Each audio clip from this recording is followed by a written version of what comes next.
nakaayon, sumusunod, nakalinya, at ito'y may kakambal pang pananalig, may nangyayari. Either by God's unilateral work, pwede namang kumilos ang Diyos na siya lang, kusa lang niya, gusto lang niya, at pagka ang ating isip ay kinalulugdan niya, hindi mahirap sa Diyos na gawin kung ano ang gusto niyang gawin para sa atin. God does not need to be assisted and to be induced and to be convinced to be good and to give us, because God gives and God is good. Your faith makes God do it. Parang sino tayo para pakilusin ng Diyos? Pero ganun ang pagpapahalaga ng Diyos sa tao, bagamat hindi naman tayo ganun kahalaga, pero nagiging mahalaga dahil pinapahalagahan niya, na in reaction to our faith, God moves. Kaya mahalaga na naniniwala. Mahalaga na sumasang-ayon. Kahit nga kumisan sa mga gawaing hindi naman kay Lord ng mga gawain, meron agad magsasabi, walang mangungontra. Kasi pag may nangungontra talaga, mahirap magkaroon ng power ang any activity. Kahit yun ay civic activity, kahit yun ay religious activity, pag lagi may nakasalungat, mahirap umasenso. So your faith makes God do it. Or by man's work, energized and empowered by faith. Pag ang tao naniniwala, may nangyayari kasi hindi lang siya naniniwala at hanggang doon na lang, kasi ang tunay na paniniwala nag-uudyok sa'yo para may gawin ka. Real faith urges you and pushes you to do something positive about that faith, to act on that faith. Halimbawa, sasakay ka ng bus, may nakalagay na signboard, Quiapo. Naniniwala ka na Quiapo yun ang pupuntahan, ang susunod na gagawin mo, sasakay ka nga. Kasi naniniwala ka Kasi useless na nag-aantay ka ng bus patungong Quiapo, may humintong bus nakalagay sa signboard, Quiapo, naniniwala ka na patungong Quiapo yun, pero hindi ka pa rin sumakay. Aandar pa rin yun, kahit hindi ka nakasakay, maiiwan ka. Ang tunay na faith may kasunod na action. Sang-ayon sa kung ano ang paniniwala at kung ano ang pinaniniwalaan. And because of faith, you not only believe, but you energetically believe to the point that you are now able to achieve many great things. Pinapalakas tayo ng faith. Pinapalampas sa mga karaniwang kakayanan, pinapalakas ang ating loob, pinapalakas ang ating katawan, dahil doon may na-accomplish. So, ang paniniwala, pwedeng tumanggap ka ng gusto mo galing sa Diyos dahil Diyos lang ang nagbigay, wala kang participation. O yung isang uri ng paniniwala that leads you to action, natanggap mo kasi pinagtrabahuhan mo. Kasi kumilos ka according to your faith. At ayun naman ay may nakaset na laws ang Diyos na pag ito ginawa mo, ito magiging bunga, if P, then Q, then nagtrabaho ka, nagkalakip-lakip ang magagandang bagay, natanggap mo ang gusto mo. Mahalaga mananalig. Yung mga iba, kahit ang dali-daling gawin, pag hindi sila nananalig, wala nangyayari Sasali sila sa contest, pero wala naman silang pananalig na mananalo sila. So lamang yung performance nila, hindi talaga nananalo. Kailangan may pananalig. How else do you receive what you want? Kakambal yan sa pinag-uusapan natin kanina. Work. Real faith is active. It inspires, empowers, and moves you to produce what you want. Mahalaga yun. Kaya ang sabi sa James 2:17, bagamat may ibang konteksto sa original use, but the universal meaning is the same. So faith by itself, if it has no works, is dead. Para ang pananalig na walang kakambal na kilos, na aksyon. Nananalig ka, nag-graduate ka, ang kakambal na gagawin mo, mag-aaral ka. Nananalig ka na aasenso ka sa negosyo, ang kakambal na gagawin mo ngayon, mamumuhulang ka, magsisikap ka, magtatrabaho ka mabuti. Hindi pwedeng naniniwala ka lang tapos wala kang action. And 2 Timothy 1:7 says, the Spirit gives us power. At pag in-apply natin sa ating particular interest right now, if you believe, the Spirit of the Lord is pleased with you and you're energized.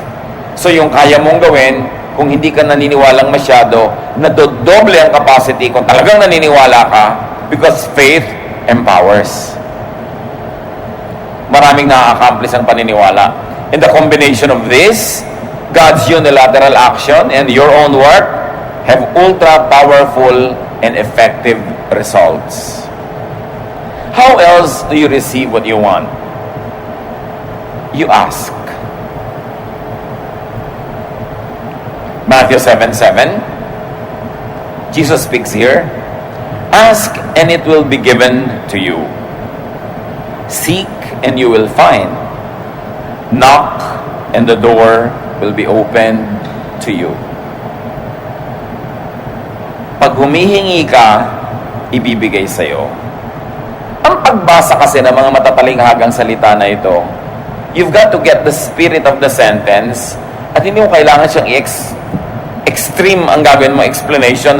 You mean every time I ask, I will receive? Every time I will seek, I will find? Every time I will knock, the door will be open? I don't think that's what it means. I believe what Jesus means is this. Well, you want it, you have to ask for it.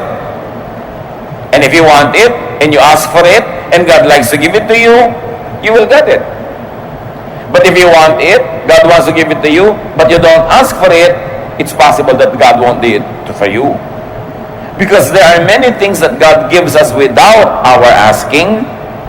However, there are specific things that God will not give without being asked. And the point is, we don't know when God will unilaterally, by Himself, do something, and when God wants our cooperation and participation. So para lakihan mo ang yung possibilities to get what you want, you ask, and you work, and you believe.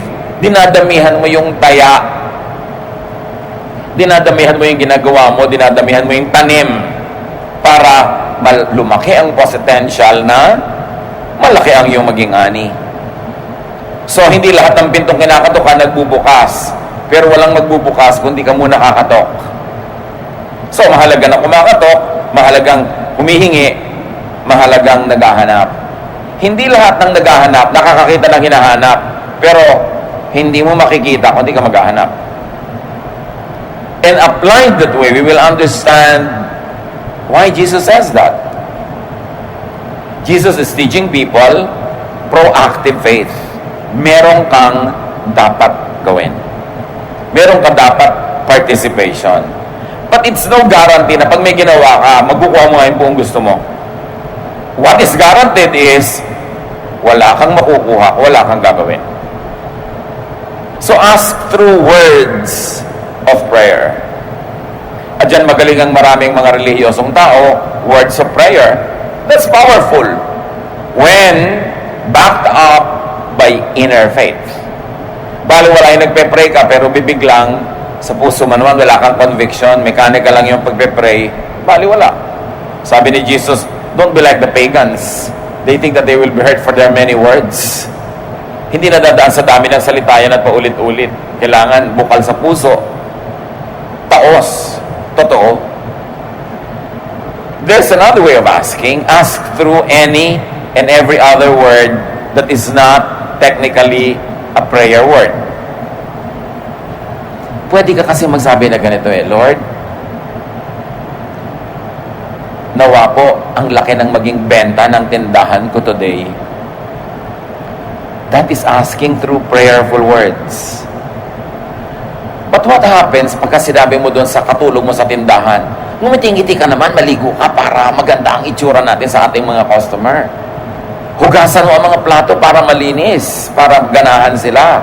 O, kailangan maganda ang presentation natin, kailangan masarap. These are words that are not prayer, right? But they are words that also ask God to bless you.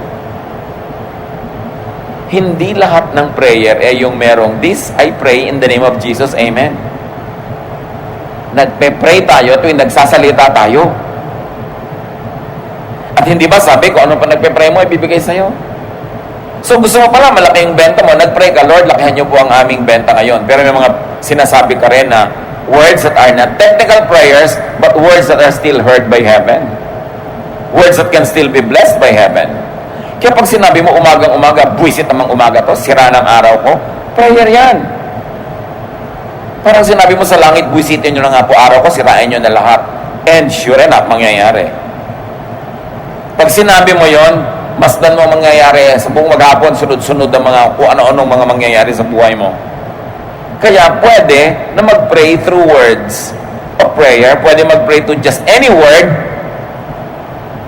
Halimbawa, sinabi mo, Lord, bigyan niyo po ako ng mga kaibigan. Tapos may nakasalubong ka, sinabi mo, good morning. Yung word na yun, kakambal ng prayer mo. Kasi kakampi yun ng prayer mo na magkaroon ka ng kaibigan. Pero, may nag-good morning na sa'yo, hindi mo pinansin. Ano maganda sa umaga? Pero ang prayer mo kanina, magkaroon ka ng friends. Kinokontra ng words mo, yung prayer mo. At dito tayo hindi mapagbantay, mga kapatid. Mapagbantay tayo sa formal prayer. Lahat ng sinasabi, iniingatan. Pagka-pray, ano mga pinagsasasabi natin? Lord, i-bless niyo po ang aming bansa. Pray tayo ng pray na ganyan sa Luneta, sa Cuneta, o sa Quezon Memorial Circle. Puro pray for the nation. Pero araw-araw sabi, ay, pasting bansa ito. Ay, nakakainis. Ay, only in the Philippines. Ano ba na klase Pilipinas? Minumura mo yung bansa mo actually araw-araw. Tapos kunwari, nagpe-pray ka, natatalo. Dapat tayo mga Pilipino, mag-pray through our non-prayer words to bless our family, to bless our nation. Pag sinabi mo, ano, may asawa ko, batugan yan. Prayer yon. Nagkakatotoo. Kasi sinasabi mo, and there is power in the spoken word. Why? Because we were made in God's image. Kahit tayo tao lang, kahit tayo lupa lang, hindi totoo yun. Meron tayong Espiritu ng Diyos na nasa atin. Diba? God said, let there be light. Nagka-light. God said, let there be vegetation. Nagkaroon. Ikaw, may image ka of God in you. Ibig sabihin, may power of God that is in you. So sabi mo, ay, pesteng buhay to. Nagkakatotoo. Ay, minalas na ang benta ko, nakita ko mukha mo. Nagkakatotoo. Kaya ang tinuturo sa atin sa Bible, bless, don't curse. Always bless. Kasi yun na matutupad. Hindi lang yon. Ask through thought. Isip. Sa palagay niyo ba, may pagkakaiba sa Diyos? Yung prayer na sinabi ng labi at yung prayer na nandito hindi sinabi ng labi. Nakarating na rin sa langit yun. That's why you watch your thought. May kaharap ka, sabi mo, good morning, ang ganda-ganda ng damit mo, praying thought mong pangit. Kunwari lang, iniwala ka naman. Sabi ng thought mo, nagtutunggali ang inyong mga espiritu, naglalaban kayo. Nararanasan nyo ba yun? Pareho kayong shake hands kayo, sister, good morning. Pero yung mga anino nyo talaga nagsusuntukan. Kasi yung thought nyo naglalabanan. At kahit wala siyang sinasabi mo, alam mo, inis siya sa'yo. Kahit wala siya sabihin. At alam din niya, inis ka sa kanya. Kasi spiritual beings tayo, nag-uusap ang mga spirito natin. Kaya meron, hindi naman ako inaano niyan, magbigat ang loob ko sa babaeng yan. Nararamdaman niyo yon? Kasi yung mga espiritu nyo nagtutunggali.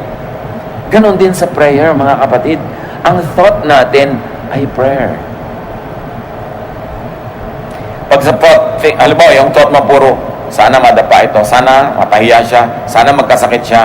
Sa palagay niyo, i-bless kayo ng langit with such negative prayers? Pag akyat ng prayer niyo sa langit, tatalbog, baka sa inyo pa ulit bumalik. Kaya sabi, whatever you wish that people would do to you, do to them. Whatever you wish that people would pray for you, or think for you, think and pray for them that way. Ikaw din ang aani na iyong tinatanim. Kaya gusto mong umasenso, pa-asensohin mo ang pag-iisip. So ask God through thought. And ask God through body language. Lord, palakasin niyo po ang aking katawan. Pero ang kinakain mo, puro hindi dapat kanin. Ang tamad-tamad mo mag-exercise. Anong lakas ng katawan na inaasahan mo kahit natampakan mo yan na in Jesus' name, I bless myself. Tapos pulo ko restaurant kinakain mo, your body language is a prayer. No wonder, maraming tao, lito, hati. Kasi magkakaiba yung formal prayer sa thought life at sa body language. Ang gusto ng Diyos, one, unified self. Hindi hati ang loob. Kaya mahalaga, madisiplina natin para ng pag-iisip natin at pagsasalita. Mark 11:24, therefore I tell you, whatever you ask for in prayer, believe that you received it, and it will be yours. Let's operationalize that. Ang prayer mo na hindi word of prayer, kundi thought and action, itong asawa ko na to, mga ngaliwa ito eh. Wala akong tiwala talaga dito. Yun ang thought mo. Prayer mo yun. Sabi, believe that you have received it, and it will be yours. Hindi naman ako tutulungan itong boss ko na to. Galit siguro sa akin tong kapwa ko manggagawa na to. Yung mga ganong thought, prayer yon. Sa palagay nyo, may pagkakaiba sa langit yung Lord, this we ask in Jesus' name, na may tag sa dulo, at yung iba nating iniisip. Kaya, sinabi sa Bible, pray without ceasing. Sabi mo, paano kaya ako magpe-pray without ceasing? Ibig sabihin, amen, amen, amen, amen, hallelujah, hallelujah, non-stop? No! Ang thought mo, ang action mo, ang prayer mo, ang non-prayer mo, ang lahat ng ginagawa mo, ang body language mo, ay prayer. So, choir ka, member, instrumentalist, singer, oh Lord, i-bless you po ang aking pagtugtog na maging maganda. Anong body language mo? Nag-ensayo ka ba? Kakanta po ako, mabless ang mga tao. Minimorya mo ba kanta mo? What is your body doing? Ang prayer ng salita mo, ng bibig mo, maging blessing ka, pero yung action mo, hindi. Tatamad-tamad ka mag-ensayo. Sa palagay mo, sabi, believe that you receive it and you will get it. Pag na-discipline natin ang pag-iisip, na pag-isa-isa natin yung pag-iisip, pagsasalita na non-formal prayer at formal prayer, magiging buo ka. At sabi, hindi nagbibigay ang Diyos sa mga taong hati ang loob. Ayaw niya nung parang sinisiklot-siklot ng alon na lagi nagdadalawang loob. Kailangan solid. Complete prayer involves verbal, non-verbal words, and lifestyle prayer. Kaya pwedeng mag-pray without ceasing. Yung Lord, palusugin mo po ako. Ano yun po? Ulit-ulitin mo, Lord, palusugin niyo ako. Lord, palusugin niyo ako. Yun yung mantra ng mga Hare Krishna. Inuulit-ulit nila para may points. Pero yung Lord, palusugin niyo po ako, sabi ng words mo. Tapos ang katawan mo, naglilinis ka ng katawan mo. Tapos kumakain ka ng tama. Tapos yung utak mo, hindi ka nag-iisip na masasama ko sa kapwa. Hindi ka nanonood ng mga horror na nakakatakot. Hindi ka nakikipag-chismisa na baka saksakin ka sa likod ng chinismis mo. Anong lusog mo na may gunting kang nakatarak sa likod mo? So, lifestyle prayer. And when you pray a lifestyle prayer, tatalab. Yung iba ang haba-haba magdasal, 3 oras. Kulang na lang magtumbling, gumulong. Pero ang pagkatapos mag-pray, ang buhay na ipinapamuhay, kabaligtaran ng sinasabi, kaya wala nangyayari. James 4:2-3, you want something but don't get it. You kill and you covet, but you cannot have what you want. You quarrel and fight. You do not have because you do not ask God. When you ask, you do not receive because you ask with wrong motives, that you may spend what you get on your pleasures. You see, ang linaw, sabi, ask, and it will be given you. You do not have because you do not ask. Kasi mo, hindi totoo yan. Ask ka ako ng ask. Paulit-ulit nga ako nagpe-pray. Yes, yung formal prayer mo. Pero yung thought prayer mo ba, asking for the same thing.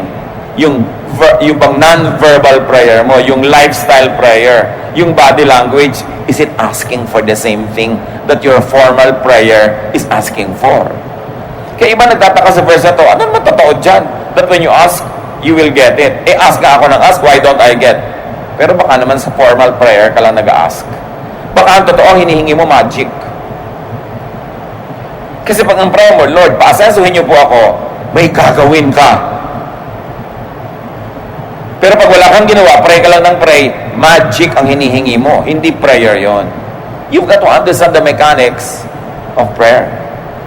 Because it is the most powerful force in creation.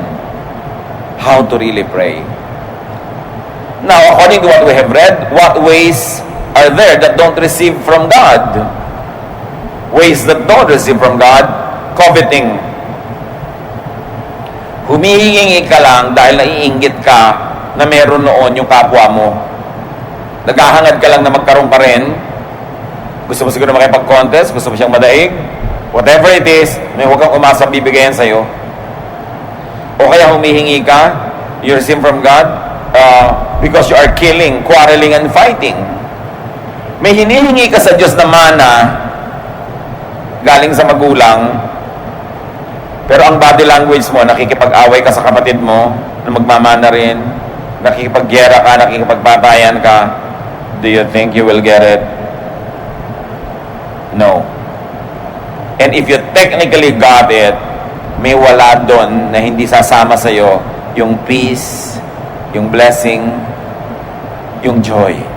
Nakuha mo lang, pero actually hubad, shell lang, kasi walang kasamang blessing, dahil inagaw mo lang. Another way that doesn't receive from God is not asking God. Now, dalawa yan, ha? It is not asking. You just get it on your own. When you try to get something from God against God's methods, it means you are not asking God for it. You are getting it on your own. Sa sarili mong paraan, dahil alam mo, kung susundin mo ang paraan ng Diyos, hindi mo makukuha, gagawa ka na ibang paraan, under the table, evil way, you are not asking God. You are trying to get it yourself, your own way. And sabi, don't expect that you will get it. You do not get because you do not ask God. Ngayon, may nag-a-ask naman, but they are not asking God. They are asking Satan. They are asking somebody else. Kaya sabi niya, mga ganyang method, walang mangyayari. And another way that doesn't receive from God is asking, but with wrong motives. Sabi nga ni Solomon, napansin niyo ba? Maraming ambisyon dahil lang inggit sa katabi, sa kapwa.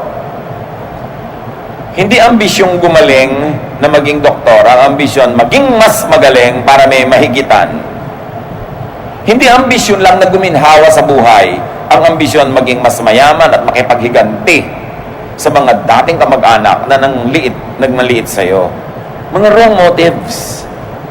Hindi ba yung Lord, pag ginawahan niyo po kami para guminhawa kami? Hindi. Para makita nila na may nangyari sa buhay ko. Mga ganyang klaseng paraan. Sabi ganun, this is not in accordance with God's mind. Don't expect that God will give it to you. Ito ngayon ang mga mapanganib. Sabi mo, anong God will not give it to me? Nasa akin na nga. Sino ang nagbigay sa'yo? Nakakatakot lalo yan. Hindi pala Diyos ang nagbigay. Iba yung method na ginawa mo, hindi method ng Diyos. It was not God you asked. Who did you ask? Sabi, it is important for you. What does it profit a man to gain the whole world and lose his soul? Kailangan kung may natatanggap tayo, galing sa Diyos. Sa pamamaraang maka-Diyos. Sa Diyos hinihingi. Hindi ka humihingi sa kaaway. Because yung kaaway, marami naman talagang under his power right now. Talagang pwede kanyang bigyan. Anong kapalit? Kaya tinitiyak natin, galing dapat sa Diyos. Huwag na huwag kayong maiinggit sa mga taong alam nyo na ang tinatamasa nila na kuminsan gusto pa nating kainggitan, hindi naman galing sa Diyos. Hindi galing sa maka-Diyos na pamamaraan. Ninakaw lang. Nandaya lang siya. Nanakit ng agaw ng hindi kanya. Tapos parang ang saya-saya niya, don't ever think na dapat kainggitan ng ganung mga tao. dahil mabigat ang bayad ng ganong mga bagay. So meron kayong gustong matamasa sa buhay, do it, or ask God to do it for you. When do you do it? Pagkaya nyo. Yung sa ating human nature, na aabot ng human intelligence, human capacity, human energy, human achievement, do it. Don't ask God to do it for you. Pero pag alam nyong lampas na sa natural na kakayahan ng tao, that's when you ask God to move. James 5:17-18. Elijah was just as human as we are. And for 3.5 years, his prayers kept the rain from falling. But when he did pray for rain, it fell from the skies and made the crops grow. So niya, alam niyo si Elijah, tao lang yan tulad natin. Pero nanalangin siya na huwag umulan. 3.5 years, ni isang patak ng ulan, walang lumagpak sa lupa. At nung siya'y manalangin naman ng ulan, biglang umulan at tumubo ang mga halaman. Pag kaya mo, huwag mong ipagawa sa Diyos. May lalapit sa'yo, merong may sakit, walang papagamot. So, sige, ipagpe-pray kita. May pera ka sa bulsa mo, magpe-pray ka. Kaya mo yon. Huwag mong ipagawa sa Diyos. Kaya mong tulungan, ipapadala mo. Kaya sabi sa Bible, sabi ni Jesus, huwag niyong gayahin yung mga ibang mga Kristyano dyan, mga ibang mananampalataya na may lalapit. Sabi, oh sige, I wish you well, nawa mabusog ka, nawa gumaling ka, nawa guminhawa ka, pero wala ka naman binibigay ni ano? Kaya mo sasabihin, Lord, nawa ipapasin niyo ako sa test. Anong kaya mong gawin? Mag-aral ka. Pa-asensorin niyo po ang buhay ko. Anong kaya mong gawin? Magsikap ka. Huwag mong ipapagawa sa Diyos yung inilagay na niya sa iyo yung kakayahan para magawa mo mismo. Pero yung hindi mo talaga kaya, yun ang ipapasa Diyos. Tulad ng example na nakita natin, hindi naman kaya ni Elijah na pigilin ng ulan eh. Pero dahil ang kanyang hinihingi ay ayon din naman sa kalooban ng Diyos, reasonable, dahil dapat turuan ng leksyon yung buong bayan, hiningi niyang huwag umulan, natupad. How else do you receive what you want? Be near the giver. Be in the path of blessings. At sa giver, isang malaking G, isang maliit na G. Yung malaki siyempre Diyos, yung maliit tao. Gusto nyo na tumanggap ng maraming mabubuting bagay sa buhay, dumikit kayo sa makakapagbigay nun o doon sa binibigyan ng Diyos na pwede kayong maanggihan, maambunan ng grasya. Hindi man kayo yung gustong pagpalain, kadikit kayo sa pinagpapala, napagpapala na rin kayo. Kaya ang sinasabi sa Bible, choose your companions. Bad company destroys morals. And not only that, yung parusa para sa bad, nadadamay ka kung nakadikit ka. Lalo asawa ka, anak ka, magulang ka na gumagawa ng mali. So wala naman akong ginagawang mali, ba't ako nadadamay? Kadikit ka eh. Pero marami rin tayong blessing kung tayo ay malapit doon sa nabe-bless. Tulad na napakarami mga gutom, nandun kasi si Jesus, hindi sila nanatiling gutom na matagal. Luke 9:16-18, Jesus took the 5 loaves and the 2 fish. He looked up toward heaven and blessed the food. Then he broke the bread and fish and handed them to his disciples to give to the people. Everyone ate all they wanted. What was left over filled 12 baskets. 5,000 tao daw yung pinakain. Lalaki pa lang ang binilang, hindi pa nabilang yung mga babae at bata. Anong pinagkunan? 2 maliliit na isda. Ewan ko lang kung tabyos, o dulong, basta isda. Sa bagay, wala nun sa Israel. So, malaki-laki ng konti yung isda siguro. Pero ano naman ang size sa mga isda ng mga maralita? Yung nag-donate lang naman isang simpleng batang shepherd. At 5 maliliit na tinapay. napakain ng lahat. Si Jesus kasi yun eh. Ang lesson dito mga kapatid, be in good graces. Be in the good graces of givers, of distributors. And of course, the best giver is the Lord Jesus. Pag malapit ka sa Kanya, malayo pa namang mapaghimalaan ka. Malayo ba namang mapakain ka? O malapit ka sa binebless niya, malayo ba naman na pati ikaw mapakain na rin? So mahalaga to be in the path of good blessings. To be in good graces of givers. Alam niyo maraming tao, kaya gutom, kaya hikahos, kaya hirap. Yung mga pwedeng tumulong at magbigay sa kanila, ininis nila, dinala, inutangan, hindi binayaran. Matapos silang tulungan, chinismis pa nila. Bibigyan sila, mamaya nandyan na naman sila, bibigyan sila, nandyan na naman hanggang kadalaan at pinagtataguan na. Marami sanang paraan para ma-bless tayo ni Lord. Pero yung mga daan patungo sa atin ang blessing, bara-bara-bara. Sino nagbabara? Bad conduct ng tao. Muna ko, wala po nagpapautang sa akin. Pag may nagkukwento sa ng ganon, parang kawawa siya, ang sama-sama ng mundo. Ang dapat mong isipin, gaano karaming sinuba mo na wala na tuloy magpapautang sa'yo? Pag kami mga dumadaing, hirap na hirap po ako, may mga kapatid naman ako, asenso yung buhay, hindi ako tinutulungan. Imbes isipin mo agad na masama yung mga kapatid, ang unang mga isipin, anong ginawa mo, nakawalang hiyaan sa mga kapatid mo, at natitiis ka tuloy. Kasi pagka ang tao, hindi siya dinadatnan ng blessing, madalas, siya ang may kasalanan nun, hindi ang mundo. Kasi ang dami-daming blessing na pwedeng makarating sa atin. Ang daming pwedeng pagdaanan. Ano't walang makarating sa'yo? Sisisihin mo po ang mundo? O something is wrong with the way you deal with people? Pag may naasahan ka, dagdaganan mo na hanggang madurog. Pag may tumulong, hindi mo susuklian ng maganda. Anong kailangang sunod-sunod, tuloy-tuloy, at pakyaw-pakyaw na mali mong gawin para lahat ng tao sa planeta magkaisa-isang ayaw na nilang tulungan ka? Don't tell me sila lahat ang may mali.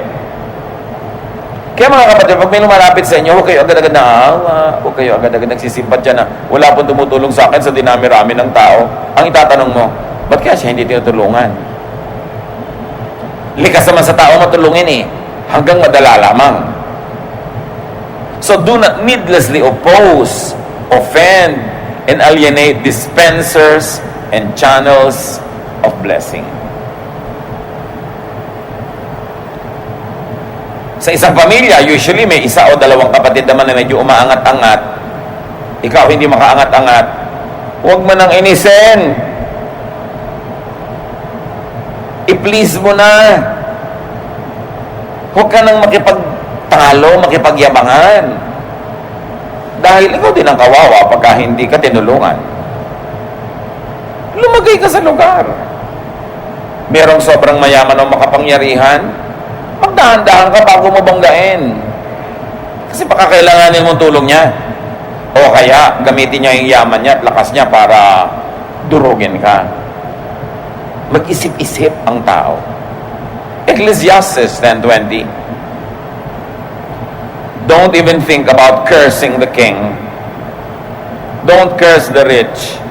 Not even in secret. A little bird might hear and tell everything. Empleyado ka, chinichismis mo yung amo mo sa kapwa mo empleyado.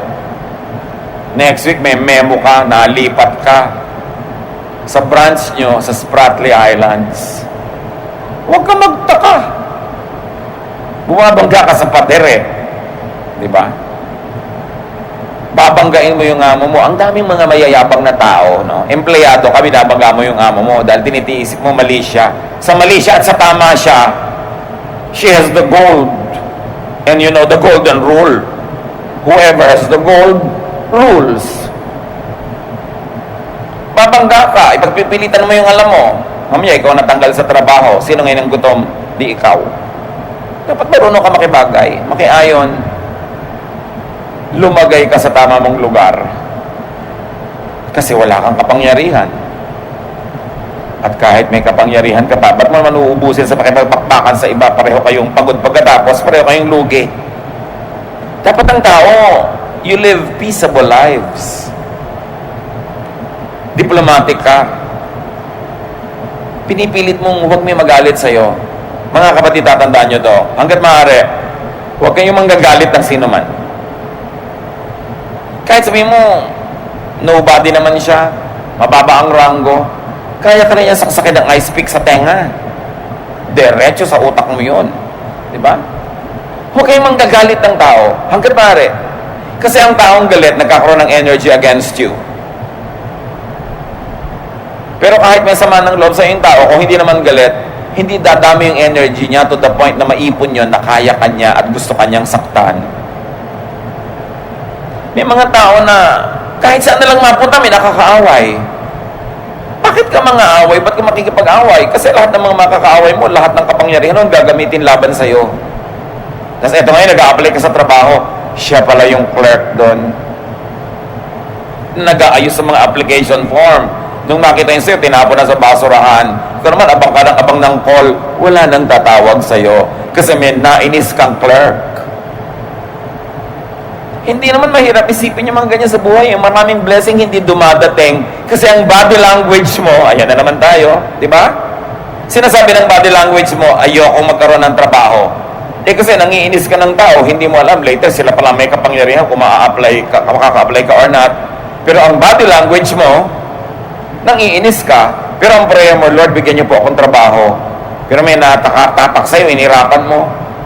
May nakasundot sa'yo ng payong, hinampas mo. Tapos biglang nagkita kayo, siya pala yung mag-i-interview sa'yo. Tapos ka na. Don't even think about cursing the king. Hindi lang yung king na may corona dito.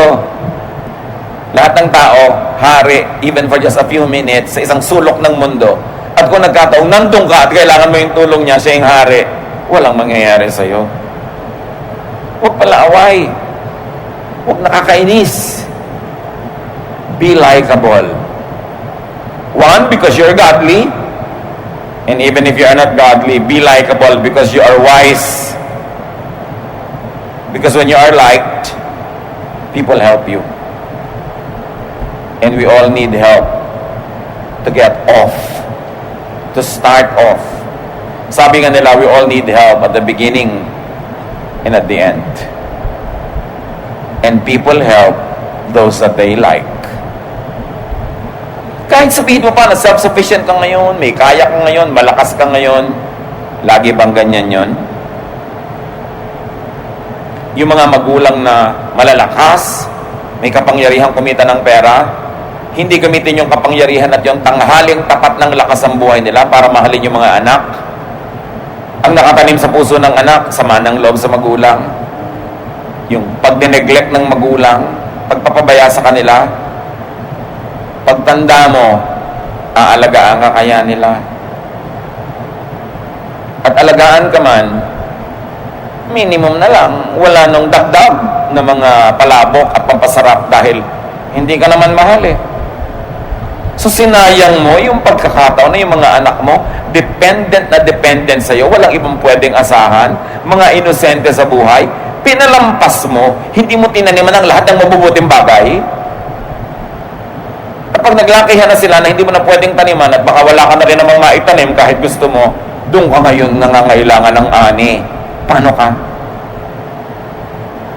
So ako, ang prayer mo, Lord, nawa pagtanda ko o kung mga ilangan ako, mahalin ako ng anak mo. Ano yung body language mo ngayon sa anak mo? Iba yung prayer, iba yung body language. Ganun din sa asawa. Ang laki-laki ng pera mo, hindi yung asawa mo i-treat mo. Kung sino-sinong ipapasyal mo sa Boracay. Pagka naman dumuso ka ng dugo at nagkasakit ka, balik-balik ka sa asawa mo. Aalagaan ka ba niyang dala-dala mo sa Boracay na yan? Ako, labo yan. Ang tao sayang, sayang yung lakas, yung pera, yung panahon, hindi ito pinagtatanim ng tama.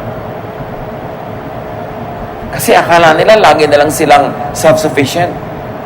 But no, darating at darating yung panahon na mabubuhay ka lang dahil sa awa ng kapwa. Kaawaan ka ba? Kaawaan ka kaya? Nung ikaw ba ang may kakayanang maawa ay naawa ka? So yung prayer, hindi lang salita. Gawa, isip. Pag naglakip-lakip, natutupad. Don't make enemies. Kahit walang kwentang posisyon niya ngayon, kahit mahina siya ngayon, gumugulong ang buhay, yung mga dating nasa ilalim na nalalagay sa ibabaw. Sa mga ba't naman po ako, hindi na napaibabaw. Baka putik ka talaga, nandun ka lang sa ilalim, hindi ka gulong. Kasi kung gulong, dapat gumulong ka. Ba't hindi gumugulong ang buhay mo? May problema ka nun. Huwag mong sisihin ang mundo. Huwag mong sisihin ang planeta, ang mga anghel, ang mga Kastila at Hapon. Dapat sarili mo, tingnan mo, anong problema ko? Ba't di ako umaasenso? Bakit pag may 10 nag-apply, natatanggap yung siyam ako, hindi? Mabuti pa ang kalendaryo, may date, ako wala. Siguro, baka hindi mo pinapackage sa sarili mo. Mabuti pa ang makinilya, natataypan. Look at yourself. What are you doing with yourself? Kasi hindi naman tayo nilikha ng Diyos sa powerless. May power tayo to shape the direction of our lives. You cannot always create every detail of it, but you create the general direction where you will go. So, remember, asking means thinking about, talking about, and doing according to what you are asking for. How else do you receive what you want? Open your eyes to God as the real source of good things and be a gracious recipient. Anong ibig sabihin ko dyan? May nagtatanong sa akin, Pastor, pag may bigla pong magbibigay ng offering na panalunan sa loto, tatanggapin nyo? Sabi ko, buong puso. Talaga po, galing sa gambling. Ano pakialam ko kung saan galing yun? Ang may pakialam ako kung saan patungo yung fund na yun. Oras napunta yun dito. Maraming sobrang arte. Ayaw pang tumanggap. May sakit na, bibigyan ng anak. Saan galing ito? Baka sa masama. Ayaw pang tanggapin. Alam nyo, ang propeta si Elijah, gutom na gutom. Nalagay sa napakarayong lugar na walang pagkain. Alam nyo kung paano siya nanatiling buhay? 1 Kings 17:6. Ravens brought him bread and meat twice a day, and he drank water from the creek. Mga uwak, mga ibong maiitim, mga ibong considered in Israel as unclean. At alam nyo kung paano kumakain ng uwak? Ninanakaw niya. Huwag kayong magpapatuyo ng mga tapa at mga kung ano-ano, dadagitin ng uwak. Nagpapatuyo kayo ng mga danggit, mga kung ano-anong mga sari-saring pagkain, ninanakaw niya. So in other words, itong propeta, ang kinakain niya araw-araw, nakaw. Bagamat hindi siya nagnakaw, yung uwak, dala-dala ni uwak yung karne, kinakain ni propeta. Kung si propeta, ginagaya yung mga ibang relihiyoso, hindi ko kakainin yan, maruming pinanggalingan. But the Bible is clear, God sent the ravens to feed him. So kahit man ninakaw ng uwak yun sa isang tao na nagpapatuyo ng mga karne, yung tao na yon, yung karne na yon, yung planeta, pag-aari yun ng Diyos. So pag Diyos ang nag-assign, kunin yan, ilagay doon, hindi yun nakaw. And that's what I want to say to you, mga kapatid. Huwag kayong sobrang maselan, huwag kayong sobrang maarte sa blessing. If God likes to bless you, accept it, be a gracious recipient. The ravens were unclean and the ravens were thieves. But God, in His infinite mercy, fed the prophet this way. Kaya meron pa na. Paano po yung pastor? Wala akong trabaho, ang tagal-tagal na, wala akong maipakain sa mga anak ko. Pero, nagkakaroon sana ako ng trabaho, pero may trabaho po pag Sunday. Hindi ako makapag-church. Magtatrabaho po ba ako? Dapat, no? Paano po ang church? Mag-church ka na sa Wednesday, Thursday, Friday, kaya nga marami Hindi ka na nga makakain dyan pagsisimba pa sa linggo, unahin mo ang dami namang araw ng simba. Ang daming araw ng paglingkod sa Diyos. Meron pa, naku, tumutugtog po ako sa church, wala akong katrabaho, pero ang gift ko talaga tumugtog. Meron kumukuha sa akin sa gig. Ayaw po ako payagan ng pastor. Palalamunin ka ba ng pastor?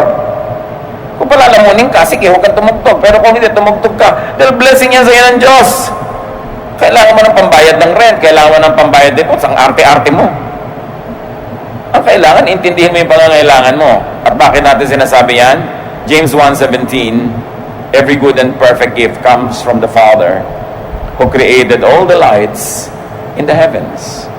Pag makakabuti sa'yo, galing yan sa Panginoon. Huwag kang sobrang maselan. Psalm 24:1, the earth is the Lord's and everything in it. The world and all who live in it. Pag may pagpapala, tanggapin mo. Kung may choice ka na better choice, mas religiously sound choice, take it. But meanwhile, wala ngayon. Mabuti kung nag-iisa ka sa buhay, ang arte-arte ng conviction mo, may anak kang nagugutom, may asawa kang nagugutom, mabuti kung nag-iisang katawan ka lang. Marami pong tao hindi nabe-bless kasi sobrang maselan. Hindi ko naman sinabing magnakaw kayo, hindi naman kayo uwak. Pero kung dinala ng uwak, nandyan na, kainin nyo na. Tanggapin nyo na as blessing. Di ba? Kailangan, malaki ang pinagkukunan natin sa pag-unawa sa kabaitan ng Diyos, hindi ang kitid. Maraming mga mananampalataya, ang lapad ng kalsada, doon lang dumadaan sa puting lane sa gitna. Pinapaliit ang mundo, samantalang malaki dapat. Ano pa ang pwede mong gawin para ma-impress mo ang Diyos sa kalinisan mo? No one is righteous. Not even one. So when God wants to bless you, be a gracious recipient. Apply this in your life and receive what you want. But remember, you do not have because you do not ask. And to ask is not only to say it with your words, but to think about it, to work on it, and to be faithful to it.